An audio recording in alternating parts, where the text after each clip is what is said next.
Hi, I'm Christopher Showerman. In the next 60 seconds, let's jack your back with a bivouac called strapped shelf planks on the path of least resistance.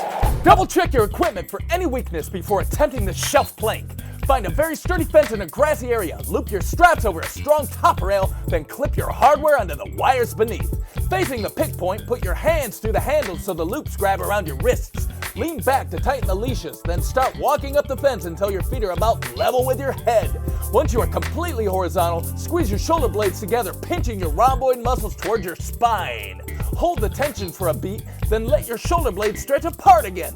Repeat this isolated motion for a set of 10 reps. This small motion will have a big effect on your upper back.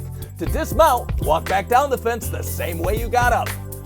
Check your equipment before every workout. Have a training partner spot you, and always leave the gym nicer than you found it. Shelf yourself with a thrilling set of strapped shelf planks on the path of least resistance.